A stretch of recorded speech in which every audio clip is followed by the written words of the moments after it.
Who's the man? Who's the man? Zach's the man. A strong, healthy Jewish man. Zach, we're live. Zach, we are live. You need to give me a warning. This was more fun for me. So welcome everyone to the Criminally Mental Podcast. And I'm excited to announce support for the Criminally Mental Podcast is brought to you by Manscaped. My name is Cody, or Schizophrenic Hippie. My name is Zachary Explosion Galloway, and here to introduce our show is the friend of our show and the host of the VT Network, Deadman.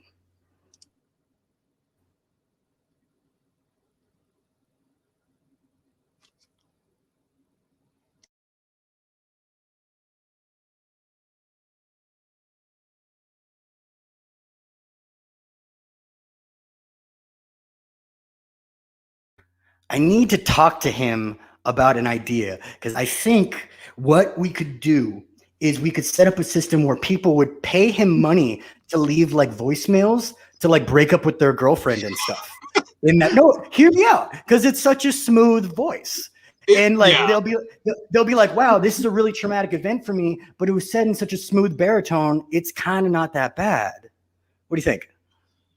Yeah, I mean, like you said, I really think he could do a lot with that voice, and I think he will, especially now since you've been so polite to not pay him for this amazing podcast introduction. To be fair, I did consider it. Well, that makes you such a good person, Zach. But we have some really awesome news, Zach, and do you know what that is? So we here at the Criminally Mental Podcast, as you guys know, we get offers from sponsors and whatnot, and we've kind of been picky with it. And fun fact for anybody, if you guys are ever going to start a podcast and you get some notoriety, you're going to get some really bad offers from sponsors. Really bad. Yeah, really, truly bad people will come out of the woodwork trying to give you money to shout them out on the show. But we got an offer from a company that we actually stand behind and like a whole bunch. And that company is Manscaped. And why don't you tell them what Manscaped is about, you hairy hippie? I love that. Thank you for that introduction, Zach. No problem. Yes, Manscaped. So we specifically wanted to try out Manscaped's products, and we both fell in love. Zach doesn't love their catchphrase. I personally love it. It says, your balls will thank you. And honestly, we've both gotten product. So we both have product here with us. They sent us an awesome package with the Lawnmower 3.0 and several different things that I know Zach is super pumped about. But before Zach talks about it, I want to point out that if you look down below, it says you can get 20% off and free shipping if you use the code GALLOWOP at manscaped.com. Zach, are you pumped that I used that for the code and didn't tell you? Is that actually the fucking... People actually have to type in GALLOWOP to use our discount code to get the product? Yes. Is that a real thing? That is legitimately our code, is GALLOWOP. I hate so much about you every day, more and more. That's amazing. That's my legacy now. That's my legacy. Thank you, Cody Green. GALLOWOP. Yes, I am so glad that I could do that for you. I want to keep your legacy alive, man. That's why pretty soon we're going to be coming out with GALLOWOP shirts too. You know, we got to round this whole thing for you. Anyway, back to the soulless shill of our sponsor, Manscaped. Guys and ladies out there, nothing's better than self-care, and we try to promote that as much as we can on the show. Now, if you're like me and you're a Jew, you probably have some bush issues. Oh my God. Just hang out. Stay with me. Stay with me. Okay. I'm just saying, from this background of race that I come from, the burning bush was not just for Moses. Are you hearing what I'm saying? And they send you a what is it called? The lawnmower. What is it? Lawnmower 3.0. It's the third generation of the lawnmower. This thing, it cleans you like butter. I don't even know what that means, but God damn it, I mean it. One of the coolest things about it is you can do it in the shower, which is great because I usually do it in Cody's bathroom. Wait, what? It's good. Don't worry about it. So it's great to be able to do it in the shower where you don't have any of the messy cleanup and stuff like that. Additionally, it doesn't hurt. It doesn't bother you. You don't have that miniature panic attack when you're trying to shave your downstairs. You know what I mean? God. I still had it a little bit for the first time using the product because that's what I was thinking of. I was like, God, you get such bad experiences with regular razors that I think it gives you a little bit of a razor PTSD. I feel like every guy has that story of like the one time they tried to shave their balls and it went terribly wrong. And I mean, if you don't have that story, you're a fucking liar. You're a liar. You're a liar. You are lying to us, sir. But in addition, oh, go ahead. I was also going to point out the light on this thing. There's a light on the razor, which I didn't even know about. Zach was like, you didn't know that? I'm like, no, I did not. Which is amazing because I don't know how else you could possibly see your tiny, tiny penis in order to shave it.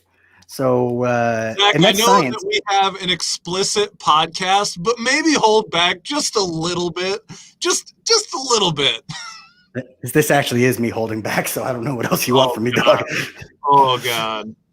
But in addition to the Lawnmower 3.0, two things that I didn't know that I needed in my life. The first thing, and this is actually badass.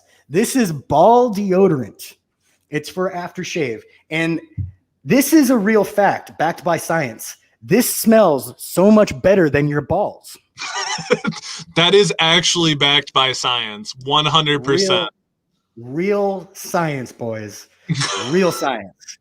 And trust me, if you can smell your balls, so can she or he. So bear that in mind. In addition, as you know, since I am medically what's known as jiggity jizzed, toning is important to me. They came with a ball toner to define your balls or whatever it is you have, Cody. But why are you the way that you are? Trauma. Oh God. Well, maybe we'll ask Dr. Kojo about how you could better deal with your trauma a little bit later.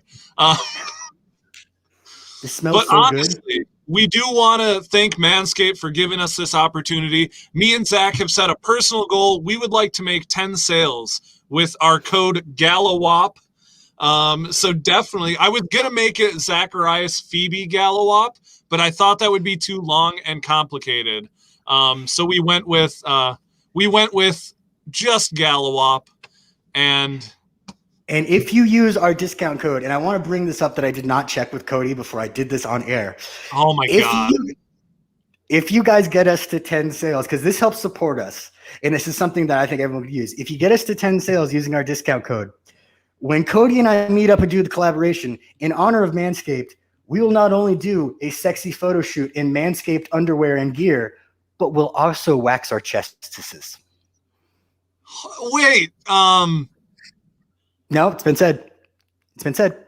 You can't even not agree to this, Cody. Yeah, I know. It makes me look like the dick if I don't do it now. A photo shoot? You really? Yeah. I don't have. How many weeks do I have to get in shape? I better start eating healthy, man. It's happening. No one wants to see that. What are you doing right now? Everyone who's listening, if you are in this podcast, tell us right now that you want to see this, because I know you want to see this sexy photo shoot. I know you do. Don't even lie to me. All right. So I guess if you want to see that happen, you can check out manscaped.com and use the code GALAWOP when you check out. That'll get you 20% off and free shipping. But it's been an awesome week for both me and Zach. Last week we both hit huge milestones on TikTok, but we're still continuously growing. And I'm really excited about our guest day and some future guests we have going on. I don't know, man. Zach, what have you been up to this week? Well, as you know, we're still kind of getting together for the trip that you and I are going to do, the collaboration. Additionally, I'm in the middle of moving. So I'm moving to Virginia with my boyfriend. So that's got to be, it's been kind of stressful, to be honest. It's like picking up your whole life and going somewhere else. And plus, I haven't left the state or gone anywhere in a while. So I'm kind of dealing with some anxiety from that. But, I'm excited about it. I'm excited that you've been growing so goddamn fast. I mean, it's a little strange considering how truly unentertaining of a creator you are. I knew you wouldn't just let it be a nice comment. I knew you were going to come back. Yeah. So at this rate, it looks like I'm going to hit 700,000 by the end of this week, probably in the next day or two, which means I will have gone up 100,000 followers every week for the past 3 weeks on TikTok. And it's insane because it just gives me that much better of a platform to talk about schizophrenia and mental health and roast Zach. And everyone loves when I roast Zach, especially since he's too much of a chicken shit to roast me back anymore. It's got to be the old age. That's what it's got to be. Bro, you're so far down on my list of people that I have to handle. I mean, like, this is how it goes. It's like, I got to take care of the fans. I got to take care of my boyfriend, my imaginary pet dog, and then somewhere. Well, yeah. Well, yours is hallucination. Honestly, though, Zach, I think you need to go read the last roast you reacted to and see if people were on my side or your side, and then tell me if you want to roast me back. But you get pity points. People still don't know you're not a 12-year-old girl. That's why they're defending you. Hey, my beard's coming back a little bit. Oh, is that what that is? Yeah, that's what this is. Oh, I thought you just had a sandwich and didn't wipe your face. I appreciate that. Thank you for the support on my beard, Zach. No problem. But without further ado, we should probably introduce you to the person who's going to help you with your twama. Hashtag twama. So we do have Dr. Kojo Sarfo with us today. He is a popular TikTok influencer. He has over 400,000 followers. He posts about schooling, debunking mental health myths, and nursing tips. He's one of my favorite people to follow. I've been following him for a long time. Super cool guy, super chill guy. You probably know him for his music on TikTok, actually. I know that's where his viral videos have been from. So without further ado, we're going to bring in Dr. Kojo. Thank you for having me. I appreciate it. Thank you. Yeah, what's up, man? How's it going? Sorry you had to sit through that whole ball talk there. Oh, no, it's a blessing. I'm happy to be here. We appreciate you being here, man. Oh, no problem. I mean, we all have balls, right? So we got to talk about it. Yeah. It's true. Some of them bigger than others, just saying. Right. But all of them equally as important, I feel. Right. Uh-huh. Honestly, thank you so much for being here, man. Do you want to just give people a rundown of who you are and what you do? Because you do a lot of stuff. Like, I just pulled up your website, and you're a busy guy, and I know you just moved, and you're doing a lot of new stuff. So for sure. So I'm a psychiatric mental health nurse practitioner. I graduated from Augusta University. I got my DNP, Doctor of Nursing Practice degree with a specialty in psychiatry. And I actually moved from Virginia. So talking about moving to Virginia, I moved from Virginia, and I spent the last 16 months there. And I was working within an inpatient state hospital. I was doing forensic psychiatry. So I would have patients who, the majority of my patients would come from another state hospital, and they've gone through the criminal justice system, and because of what the judge has deemed them to be, a lot of them were not guilty by reason of insanity. So because of their mental state at the time of their offense, they come and see me, and I help get them back on track, get them on medications, long-acting injectables, all this good stuff, and then we prepare them to go back in the community, and we call that the conditional release process. So I was doing that in Virginia, and on the side, I was making the little TikTok videos, dancing, the little rapping videos, and it went viral, and it got me to a point where I'm like, you know what, I could make this a career. So I moved out here. I got a one-way flight to LAX, and I said I'm going to come to California and make it a career and use my platform to educate, but at the same time have fun, because I don't. That's why I like your platform, because when you're talking about mental health, you can't just be like all sad and depressed. You want to have fun with it, because like it doesn't do us any good to sit there at home and to be sad, So let's have some fun with it and educate at the same time. There's a way to go about doing that, and I think you're doing a good job with that. Thank you, man. You did just commit a big Zach no-no, and that's Kojo. Yeah, I'm sorry, dog. I thought we went over the stage, but look, really important. Couple rules here. We don't be nice to Cody. Right. No compliments to Cody. Got it. I like how Okay. he said it the first time when Jess Ken was on the show. He said, "Don't humor the hallucinations." Do not humor his hallucinations. Also, don't feed him after midnight, but that's a different story. We'll get to that. Oh boy. But, So, so Kojo, you're like a very like damn man, you have relevant topics to talk about and stuff. I mean, Yeah. like, I'm kind of in awe because like you do so much shit, and like I Right. struggle so hard to be borderline entertaining on a daily basis. Like how exactly? And I mean, and Cody just fails at it. So how exactly do you fit all of this? Like how do you do that? What like how? Tell me. So before last year, I was doing this by myself, believe it or not, and it was like, I mean, it was honestly looking back, I was fucking up relationships with past girlfriends, family friendships were all over the place because I was so consumed into doing the social media thing. I've been doing this for 4 or 5 years now. It wasn't until TikTok kind of took off that I'm like, what, I can turn to a career. But the best decision I made last year was to get an assistant. And what he does is he organizes everything. So like I wake up in the morning, there's one email for me to read, and everything is there. That way I won't like a single thing, because like I would miss out on opportunities. I remember there was a brand deal last year, and it came out in like May, and I saw it in like July. I'm like, I didn't even see it, So like it becomes so hard to manage all these things. So getting an assistant. I'm not perfect. So what I do is I ask for help. I have an assistant. With the pandemic, things got so bad with me being burnt out of work.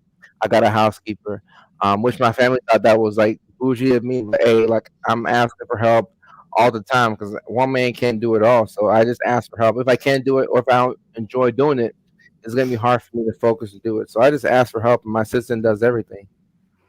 That's a really good. And I got to look into doing that because I don't know if you know this, but this show is mostly put on by me.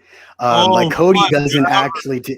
I'm putting it out there. People need to know. So this guy, like earlier today, like I call him up. I'm like, hey, we've got Kojo coming on the show. And he's like, I don't know where I am. I'm lost inside a glass case of emotions. And then, I let him deal with this shit. But that's cool. That's cool that you got a personal assistant. Because even this setup here, to be honest with you, I would have no idea how to do it. So like my system would like click the buttons. Like I've become like, I can't like this. I don't know what goes into doing it, but like it still like trips me out to see like 3 of us on the screen. I'm like, oh, this is tight. All I did was like just open my laptop and like I'm here. So like I don't know how to do that at all.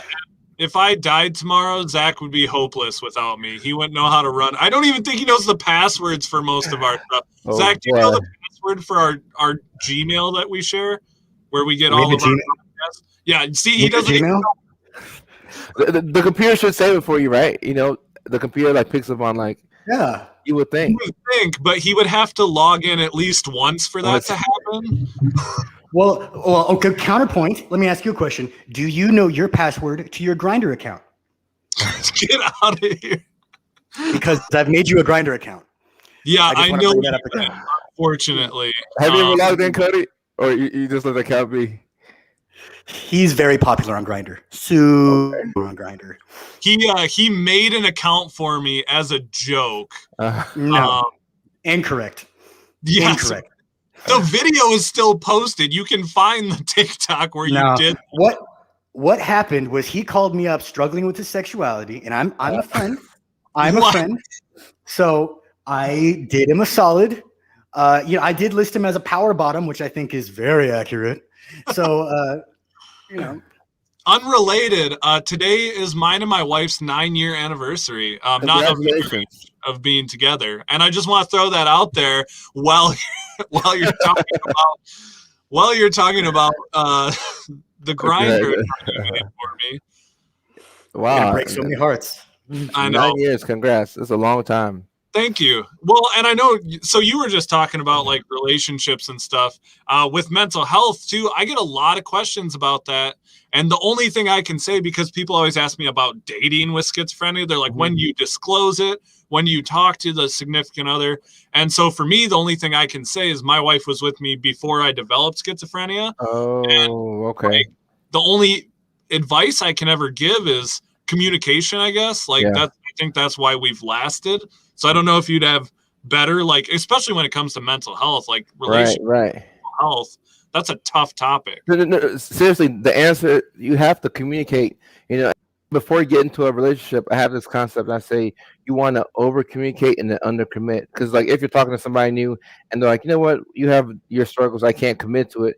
Fine, you know, you take your time. You know, but like, you know, if you go on the first date and like somebody's already like envisioning you as their husband, you're like, whoa, like we have to take our time here because we need to over communicate and under commit. Take your time and make sure that you actually want to, you know, commit to, because everybody has their own baggage, right?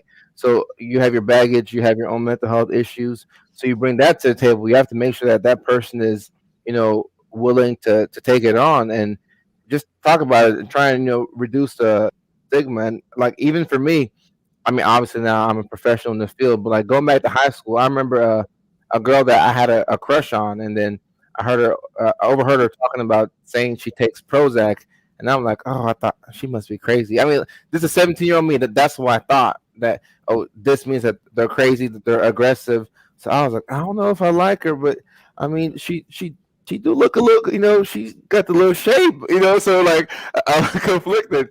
But the more you talk about it, you know, and then the more like as you talk about these things, somebody will come and say, "Oh, I struggle with this too. I do this too." So you figure out that we're all the same. So just communicating with somebody and letting them know, "Hey, I got this going on." You know, the take it or leave it method. Take it or leave it. But like you can't adjust your lifestyle to fit for somebody else who you might break up with them in a week. So just communicate. You know, right off the bat. I know. I mean, maybe not the first day, but over time, as you get comfortable with somebody, let them know, "Hey, this is my world. This is what you will be coming into." Yeah, Zach, how do you communicate with people you're dating that you're a huge asshole? Like, is that something you bring up right away? Bitch, they've been known. If they go on a date if they go on a date with me, like you can ask my boyfriend. Like I've known my boyfriend for years and years and years before we ever got together. There's nothing that I don't do. Like if like people point out, like, you know, your boyfriend's kind of a dick, and he's like, yeah, we've met. You know, like there's like the bar, sirs, is low for me, is what I'm saying. It's been placed low, and somehow I That's still great. scrape right by. That's great because, like, I mean, you know, like, and even in today's world, like, before you go on a date with somebody, like, you know, you'll talk on the phone, so like you'll pick up on them. And my thing is, be yourself as soon as possible. Like, instead of like, if you know that you're like naturally an asshole, instead of, you know, going out of your way to like be overly nice, like that, you can't keep it up. You're gonna burn out and revert back to your old self. And then the person you're with, they could like that side of you. Like some people don't want you to be Mr. Nice Guy all the time. They'd rather have the transparent you know, whatever it is. I think it can be difficult for me at times because I mean I'm diagnosed with PTSD and also being fucking adorable. So like there are times What a combination. it's a tough combination. Medication for one, just lifestyle for the other. But it's difficult because I have these moments where like I don't want to talk to fucking anybody, and I'll disappear from TikTok. I will disappear from everything. And in my past relationships, you know, I've been with people who have been like, oh, I need to be around them even more now. Fortunately, my boyfriend knows that sometimes I just need a day to like sit on the couch in my boxers and eat pizza, you know, and basically I'll be fine after that. But that communication and like telling and really letting someone know who you are, you know, how unstable you can fucking be at times. I mean, don't bring that out on the first date. But yeah, that's a great point. Look, that's I'm happy that you're saying that because here's the issue you're gonna run into. If you don't speak up, then when you're having that moment where you're like, you know what, I just need a day or two or a week. If you don't speak up, then your boyfriend's trying to, you know, talk to you, just going by his day, and then all of a sudden you're like, get away from me, like, but you haven't spoken up, you know. So like, I'm a big fan of letting people know, and like even for me, like if I'm dating, like if I'm dating a girl and she gets upset and she doesn't say a word, I'm actually scared then. Like I want you to showing them, like when somebody's apathetic, I'm like, what's going on? I need to know. Like everybody has a, you know, a crazy, I hate using that word, but everybody has that next level to them. You need to know what the next level is before you commit. So like just let them know. Like I might let somebody know, hey, I don't like this, you do this, like you're gonna get the next out of me. I'd rather people know, right? Yeah. So I like that. Well, and so like I'm sure since you've actually worked in psychiatric facilities, correct? Right. Like psychiatric hospitals. Mhm. So this is getting off the topic of relationships now, but Mhm. like I know we connected early on when I found your TikTok and you started seeing my schizophrenia content. Right.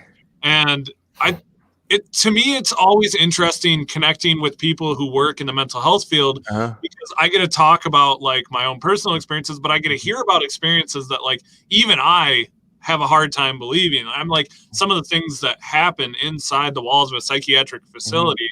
It's so intense because some people are there at some of the most vulnerable points. Right. And so, I mean, does that get really challenging? Is that something you struggle with? So for me, like I wanted all the smoke. Like I embrace that hostile environment. Like somebody's coming in, let's say they're manic, they haven't slept in days, and if they're not in touch with reality, like they could look at me and I could remind them of somebody in the past, and they might want to fight. So that hostile environment, I actually gravitated towards that. But the thing is, like once somebody is like stable on their medication, you can't tell the difference between that person and the next person. Like you really can't. That's the power of medications and therapy. That's why I tell people, like, you don't have to, especially as guys, like we have this thing, we think we can conquer the world on our own. Like go out and get the help, talk to somebody, get it off your chest, find different ways, healthy coping mechanisms, humor, laughing, talking to people. Like there's ways to get things, off your chest. And I remember a patient who he had a traumatic event happen. I think he had lost a child or something like that, but he never spoke to anybody. So by the time he ended up in the psych hospital, like he was ready to flip chairs. Like he was so like amped up because he just didn't talk to somebody, So by talking to somebody and letting people know what you're going through, like the help is there. And especially when you're in a inpatient psych hospital, like that's the fastest way to get help. Now, is the quality of care good at all inpatient say hospitals? I'm not saying that because the hospitals are, it's a toss up depending on where you're at. But for me and for my team that I always work with, like I gave all I had. I left everything on the line for the patients, and like you have to approach it with empathy and to show them that, like, hey, you can get better, and without trying to compliment Cody because I know it's forbidden here.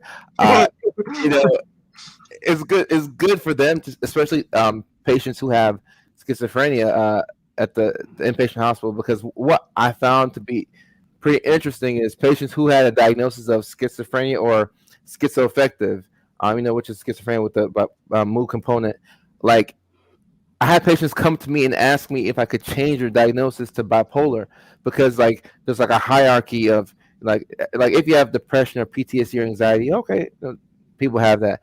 Bipolar, but then schizophrenia, like the name, people are kind of scared, like, oh well, like that's like the next level. So like Yeah. even that name has like a big to it. So like to see you thriving, like that's inspirational for those guys and girls. And actually, I heard about you first from one of my coworkers who works in HR. She came up to me and she's like, have you seen Schizophrenic Hippie? And I was like, no. And I followed, and then that's when I met Colin, and then he was telling me about you. But like people watch the content, and of course, if I were to pull my phone out and show my patient your content, it'd probably inspire them. But I mean, I would get fired, because it's breaking the rules. But like people need to see like you can get better. So like, oh yeah, I'm getting there. So You're on thin ice. assuming there was a guy like Cody who was popular on TikTok, well, not Cody. Assuming there's a guy like Cody, it would be inspiration for people to see like you can thrive with this type of thing. Like it doesn't matter whatever you have, like you can thrive, and everybody goes through their own issues. And for me, like I was working in the pandemic, I couldn't see my family. We're locked in, and then my caseload was getting like it was getting so much heavier. I'm like, yo, I gotta make a move, and I'm putting out content on TikTok. And then I got to the point I'm like, I have to, either choose my job or choose social media, and I chose social media.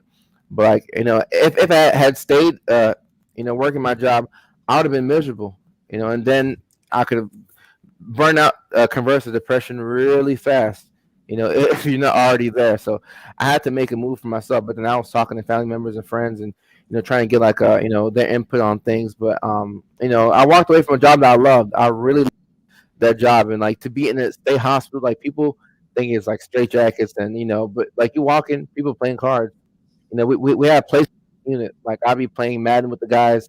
They couldn't beat me because I do it. But just lay back, good times. So one thing that I wanted to ask you, just because Mhm. on this show we get a lot of this question from people, because we have a lot of male audience that follows us and listens, which is strange because mostly women follow me on TikTok because I'm so aggressively attractive. But a common question we get here is about men sharing emotions, and Mhm. that's really specific to my life. Like I Mhm.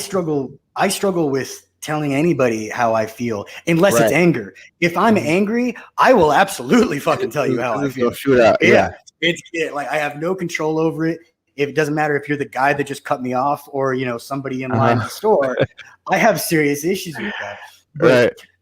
but men sharing feelings and really being open and vulnerable is a pretty big issue in our society today. What All right. From your expertise in your field, like what sort of advice would you give to guys in that situation? I would say practice sharing with people that you're comfortable with, and eventually, the closer you can get to a point where you don't really give a damn. I hate to say it like that, the better, because people will judge you for anything. People will judge you for see that's funny. People will judge you for picking A, for picking B, for picking like people always have an opinion on your life. People feel like they are qualified to tell you what you should do with your life. They feel like they should tell you how you feel. So what I've learned that, with males, like it's hard for us to talk, because like, and for at least and actually I'll be curious to see how it works in a homosexual relationship, but like in a heterosexual relationship, like when a guy is talking to a girl, a lot of times on TikTok too, guys will say, "Oh, I opened up to my girl, and she uses it against me." And I've seen that happen from time to time. Like you and I mean that's your partner, right? Your partner is supposed to have your back. You open up to them once, and then they bring it back up. You'll never open up again. And I mean, if the person closest to you, you can't open up to them. Like you might shut that person down for life. So I don't know if it's easier for you in a homosexual relationship. Would you say it's easier or I'm bisexual, so I've dated both men and women before, okay? and I can't say this is for everybody across the board, but certainly Hmm. in my relationship currently, something that I really appreciate is we're both men and we both have very similar insecurities and Hmm. very similar things that set us off. Got it. Disrespect sets us both the fuck off Yep. Yep. hardcore, and we get that. So there Hmm. are times on both ends of the spectrum that he'll say something like, "Hey, that's not cool," like we're touching the line, and I realize there's a bit of, I don't know if Okay. it's misogyny in this, but when it comes from another man, I know where he's coming from when he says, "Hey, this is disrespect, bro." Like when I I know hear what that, you I'm like, mean. Yeah. all right, dog, I got you, Yeah. and there's that love, there that I can identify it. So it does make it easier in some ways. Yeah, Yeah. no, I'm happy that you actually said that because with men, like respect is so important to us. Like every guy, like is respect, and like women, they might do things that they don't see to be disrespectful. But even whether their intent is good or bad, like if you disrespected a man, like you've crossed the line. So women want more so of love. Men see love through respect. So I can see how it could be easier for you. But at the compliment, Chloe says you up. At the end of the day, you have to find somebody that you can talk to, and also being around people who are real helps because people that like if you keep people in your circle who are transparent and vulnerable, it's going to be much better for you because when you talk to people who they want to put up a front like they appear to be perfect, you can't be real with them because then you're around them, you're like, okay, you know what's going on in their life, but then they make everything look perfect on social media. They never have any issues, and then when you come and you've had a bad day, like I believe in, if you have a bad day, have that. Like my thing is, if I have a bad day, if I have a bad Monday, cool. What's a bad Monday? Shit, the next day will be good. Tuesday, if Tuesday's bad, if I have a bad week, or the next week I act like it never happened. Like I'll forget it, talk to a couple of friends, and I'll just keep moving. So I wouldn't judge yourself based off of the rough period you're going through, but definitely have people in your circle who you can talk to, because when you feel heard, and you don't need people to solve your issues. You just want somebody to validate you, like, okay, what you're going through actually is hard. So when you're around people who are like you, then it's like and it's hard for us as guys because even me, like like if I text the college, homies, is like it's hard to talk about like what we're going through until one guy opens up. He's like, "Man, I had this fight with my wife. Our marriage might be over." And then I'm, oh, that's some real shit. And then at that point, everybody's like, you know what? I was gonna get divorced, or I lost my job. Guys, we don't want to talk about our money and our relationship. So like, when one person like opens up, they are like, all right, okay, that person's the guinea pig. Now I can talk about my struggles. So creating that environment can be very helpful because it's just like as guys, it's just really hard to talk about this stuff. Well, and then also, so as three guys who talk about mental health, not only in their personal lives, but online, Right. I've literally, one of my most viral videos is a video of me crying because I'm having a hallucination. That's the one that Zach duetted, and he was also very emotional in that video. He was, being a good protective friend, a big old softy. It was a front. It was a front for views.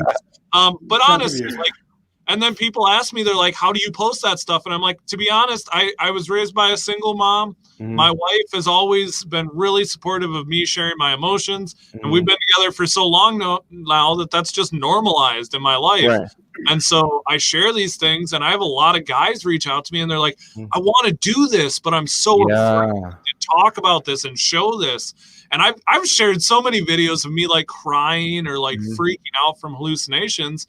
To me, it's just so normalized in my head now to the point where like I've posted videos in the middle of having a hallucination. It's so normalized in my head. It makes you a hero because like I've had guys reach out to me and they're like, "Oh, did I say hero? Did I compliment you? Oh, I done messed up." But those guys will like look up to somebody who is being transparent, because like a lot of these guys in their relationships, they're not able to go to their partner and what's up, Logan? How you doing? They're not able to go to their partner and be upfront. And imagine your partner, right? Like with our families, you don't get to pick your mom or your dad or your siblings, right? But you get to pick who you want to spend the rest of your life with, right? So imagine looking to that person's eyes, right? And you're being upfront and emotional. You're showing your emotions, right? And they look at you, they're like, what is wrong with this person? Like, you'll never open up again. That's it. Like, one good time, you're like, okay, you'll never bring it up again. So to have that support system, like, that's fantastic. And it's going to make people watch your content on TikTok, and then they're going to go talk to their partners, and they're like, hey, you have to kind of, actually, not kind of, no. You have to demand that out of somebody that you're talking to, right? Because, look, you pick the people that you date, right? You marry, Oh, Zach, look, they're complimenting. Yeah, everyone complimenting Cody in the comments. Bam, bam. So that's good. That's a. Oh, go ahead. Sorry, didn't mean to. No. I lost my train of thought already. I was gonna say that I struggle with that a lot. Just because of my upbringing. I mean, I was raised by women too, but I was raised by fucking punk rock lesbians. So like, and that's a real fact about me. So I'm not very good at feelings or expressing them. And I do post it on TikTok because I've noticed that when I don't do that, when I'm not open about my emotions, when I'm not transparent about what I'm going through, it's sooner or later I'm gonna find myself at some corner bar picking a fight with some guy in a cowboy hat because I don't like his fucking face. Yeah. I mean, like, I have lost years. I have done fucking prison time because my shit wasn't in check. Right. So when people ask me, like, why do you post this? Why are you being vulnerable or blah, blah, or they say things like, oh, this guy's such a pussy, blah, blah. And it's like, no, bro, it's not. I'm doing this because if I don't, something's going to explode and somebody's going to hurt. Yeah. And that's a reality for me, at least. I mean, but just jumping real quick, if you have that self-awareness, like that puts you so far ahead of the game because everybody's wired differently. So if okay, this shit is really going to piss me off, you set yourself up to where you don't encounter it as often, because if you know what makes you snap, you don't want to get too close to the line, because before you know it, like, you're out here fighting people, and literally, like, let's say you get disrespected and you don't speak up for yourself, and instead of talking about what happened, like, every single day that goes by, you just keep getting more pissed off. Like, I'm angry, I'm angry, I'm angry, and then before you know it, like it's like anybody can end up in prison or jail. Like you don't even have to have one bad day. You can have a bad 2-3 minutes, and before you know it, you're looking at life.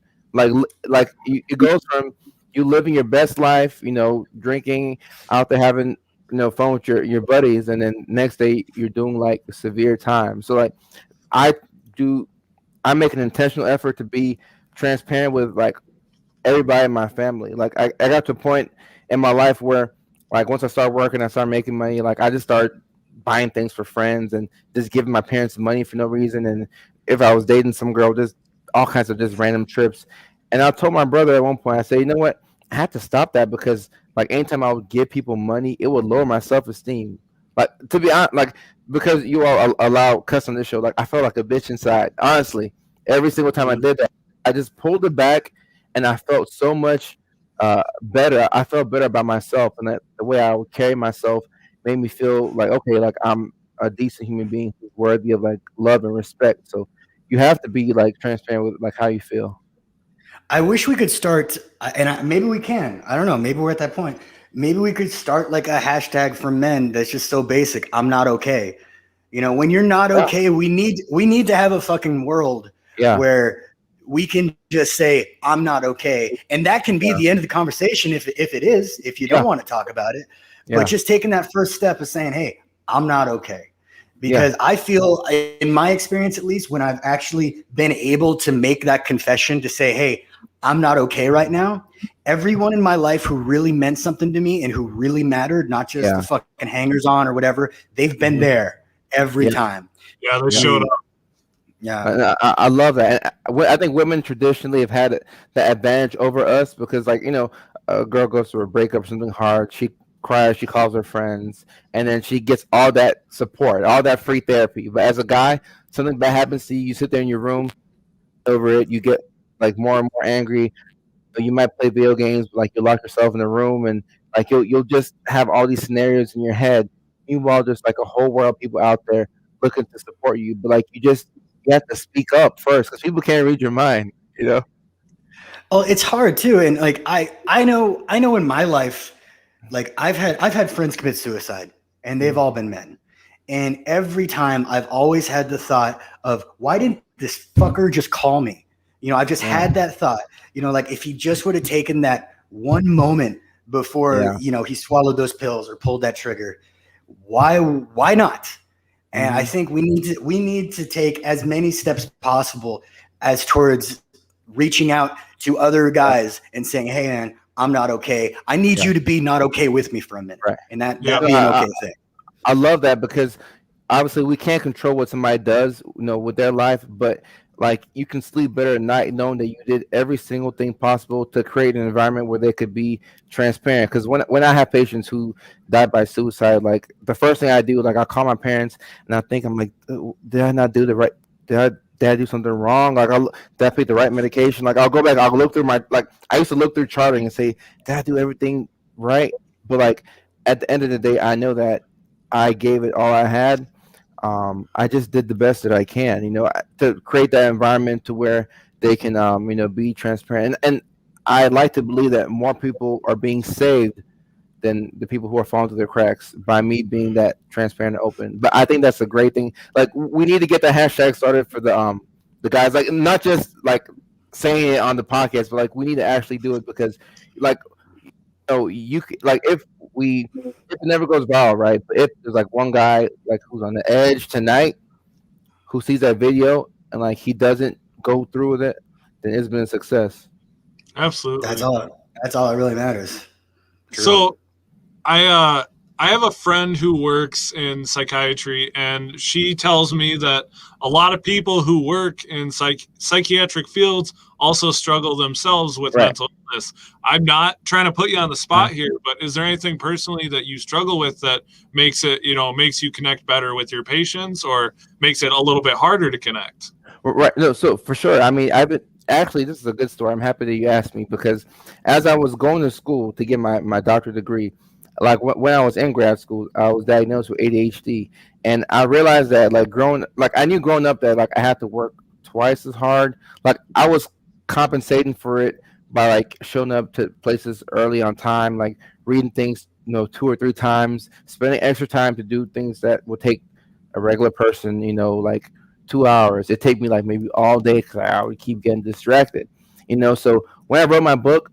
It's doing well on Amazon right now, but that's the only part that I contemplated taking out of the book. So I wrote the book up chapter 9. I was talking about me getting diagnosed with ADHD, and I was watching a Braves game, and the ball was hit to Adam LaRoche, first baseman for the Braves.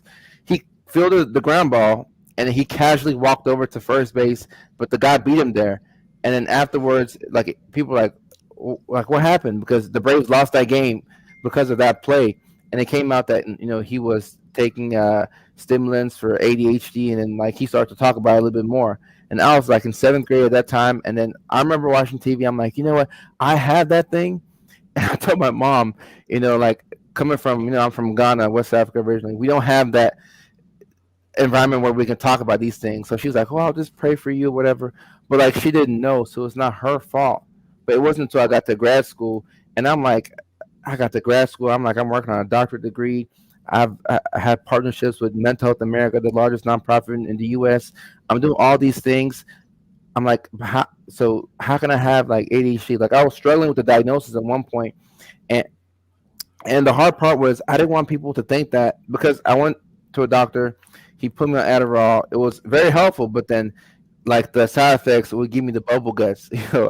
After like an hour, I'd be on the toilet. Just I would try and find like that one toilet at work where nobody goes to. Lock it up, and I'll just be shitting. For like a good 10-15 minutes. So like I'll have the bubble guts. So I couldn't take it for long, but for a while I did take the Adderall. It was so effective, and it helped me get through school. And I was worried that people would say, "Oh, he only got to this point because he took that medication," because people shame you for taking that type of stuff. So I thought about taking it out of the book. I said, no, I need to keep this in the book because you never know who you're helping by telling your story. So that's my story now. I hope that'll help somebody out there. Yeah. Well, I think a great part about what I don't mean to toot our own horn. Especially I don't want to toot Cody's horn, especially, but Yeah.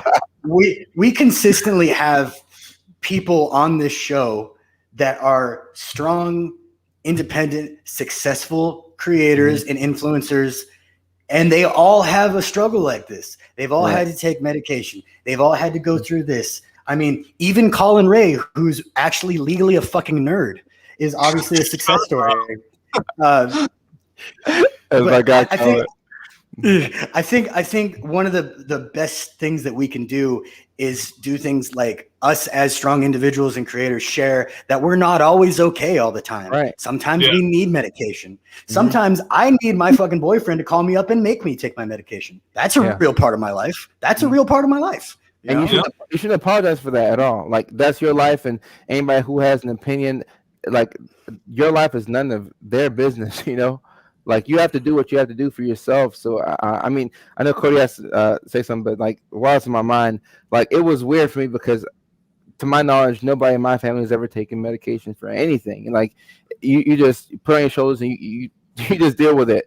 So like it was weird to be the first one to do it. And even the girl I was dating at the time, she's like, "Well, Coach, do you really need this? Like you're doing well, like you're successful, like." Are you sure you weren't like misdiagnosed? Do you really need this?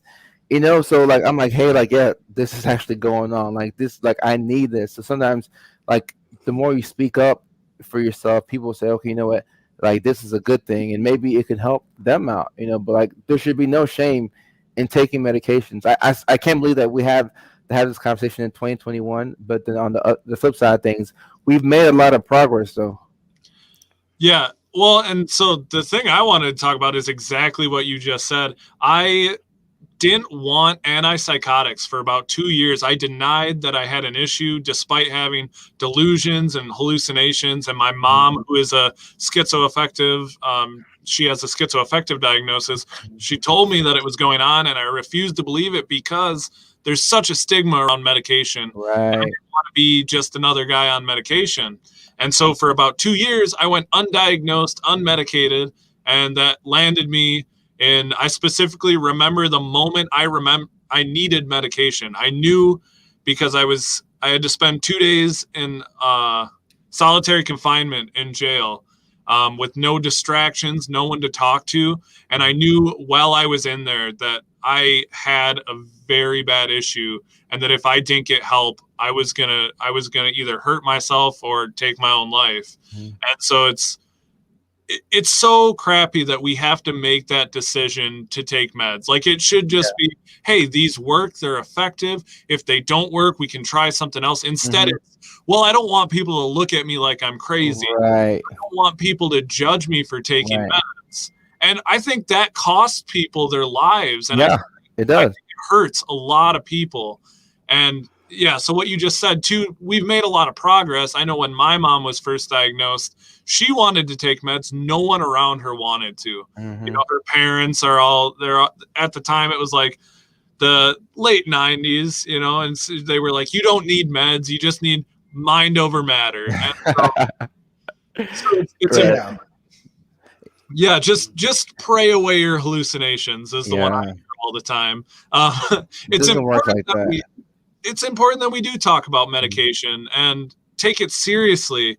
And it's something that I've made a lot of videos about, and I'm going to continue to make videos about, because it bothers me when I see people pill shaming or, you know, really making people feel bad for having to have, they'll call it a crutch. I don't call it a crutch. I don't think medication is a crutch. I think it's something that gets people through life. I completely agree. And like I've, you know, back in Virginia, and like I remember going out of my way to, because there's a shame that comes along with, you know, having a mental health diagnosis, and like we spoke about schizophrenia. So like I remember sitting down in treatment team meetings trying to figure out a way to help reduce the shame. So I would say, hey, you know what, luckily you're taking this medication, you know, we can give you, you know, Haldol or whatever in long acting injectables. So it, like being able to come up like to a center once a month and take a shot in your arm and not have to take a pill every day, if that's your regimen and we can do that, you know, if it helps to reduce the shame for the patient, you know, like I'll do whatever, because, you know, it's difficult, like when you have to take something every day, or if, like, you know, even worse, if you're in an environment where you're not fully supported, that's really difficult, because then like you're hiding pill bottles. You're like, I don't want people to know that I'm taking this, or you're afraid that once it's like a big secret, once it comes out, people will think that you're crazy. I know people who, like, they're working full-time jobs, afraid to tell their employers that they're going through this because they feel like they might get fired, or they might be judged. And you probably will be judged, because, to be honest, if we're just going to keep it real, some people will be like, you know what, you have a mental diagnosis, you can't work here. Because not that they're bad people, but they're ignorant. They don't know that, you know, having a mental health diagnosis doesn't make you much more aggressive than, you know, anybody else. In fact, people who have mental health diagnoses are more likely to be on the opposite side of like the hurt or the trauma, you know. So it's like, it doesn't make you more aggressive, but like the average person doesn't know that, so they'll be like, oh, this person's taking this, you know, they're gonna hurt me, and then the person's just like sitting there smiling at you, you know. So that's where we come in, you know. All three of us as mental health advocates. Like, you don't have to go to school to be an advocate. Like, you can be a Twitch streamer, you know, like just put like TikTok, a great way to be an advocate, you know. I think one of the greatest things that this show, this platform, just everything that we've been so fortunate to be able to do is really give people the correct idea that doing things like taking medication, getting help, working on yourself in any way, shape, and form is not a sign of weakness, but a sign of strength. And like, we really want to drive that home. And I'm especially proud of what is your Cody? What is your name? Cody. I'm especially proud of Cody. I'm especially proud of Cody for that, because on his channel he just dives right into it. And man, he gets some shit, dog. I mean, like, real talk. I mean, like, bro, like I get some shit, but I deserve it. I straight up deserve the shit that I get. But he's out there and like, he'll put himself on the line, and there'll be like 5 people that are like, you know what you need? You need Jesus. You need an exorcism. I've seen some of those negative comments. It's ridiculous. or they'll straight up tell me I'm faking it. I get that one daily. I get people who try to trigger my hallucinations by telling me there's something behind me. And all I do is I keep remembering that they're just pissed that a schizophrenic felon with a past of drug addiction is fucking killing it, and they're not doing shit. Yeah. That's what I try to remember every day. You have to remind yourself of that, because nowadays the thing to do is to be like TikTok famous. I mean, we all do TikTok, so but I'm sure that to everybody else is cooler than it is to us. Like, we enjoy it, we love it, and we post every day, but the whole world's like, oh, TikTok, like they make a bigger deal out of it. So everybody wants to be famous, but they don't want to be vulnerable. So when they see you with your platform, they're gonna leave those comments, and then sometimes the trolls are too much. You can't block every single one. Like, I've seen people go and create like more accounts to come and control you. Like, literally, like I'm like, you have to create an email address, or you have to create like a fake Facebook profile, all this stuff just to come back around on my page, just to comment again. Like, you took time every day to create 2 or 3 bots. What? On the real though, I mean, my followers, I mean, shout out to the Galloway gang here. My followers are fucking savage. I have never had to block a single goddamn person with my account, because as soon, and this happens on Cody's too, but my people are fucking savage.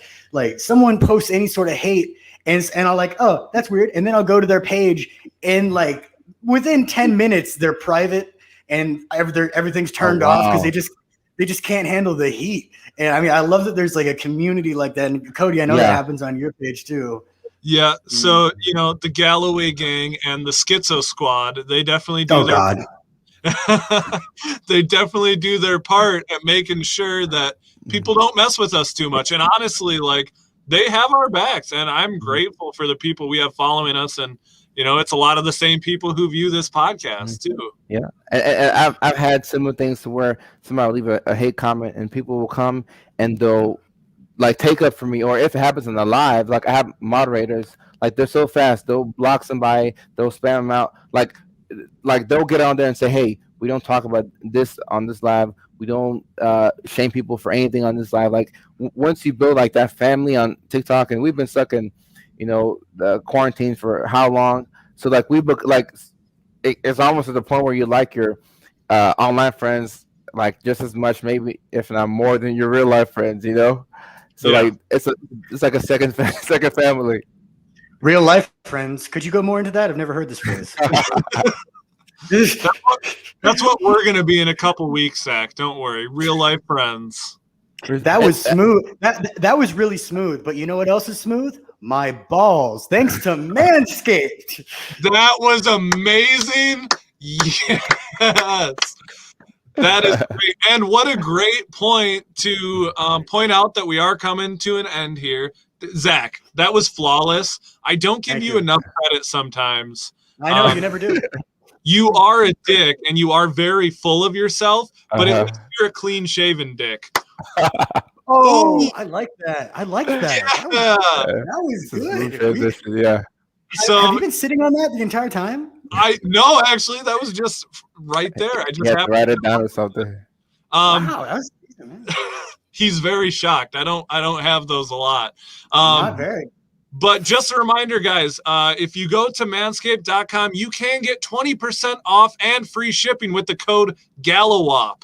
And seriously, we are setting a goal for ourselves to get at least 10 sales using that code. We just want to have a huge thank you to Kojo here. We're definitely going to try to convince you to come back. If Zach, I love this. You were really nice to me, so there's a chance he might not let you come back. But I'll just right.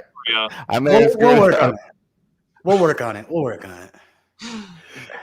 Oh boy! Thank you for being here. Thank you for being here. We really appreciate you. I enjoyed this. I know Cody did, but he's been a fanboy of yours for a while, so he was going to anyway. So I enjoyed. This is one of my favorite podcasts ever. I just like it when just be authentic. Like, you know, people want to bite their tongue and they want to talk in circles. Like, y'all just come out and say it. Like, I love that. You know. Oh yeah, we don't hold back here for sure. Right. We are a Twain Weck here, so we are a Twain Weck, but we are professionals as well. All right, I love it. Thank you so much for coming on, man. And seriously, everyone, make sure you go check out Kojo's information down below. He's got his own website, kojosarfo.com, and he's got some great content if you haven't already seen it. So please go check him out. And thank you guys so much for joining us today. I'll take care.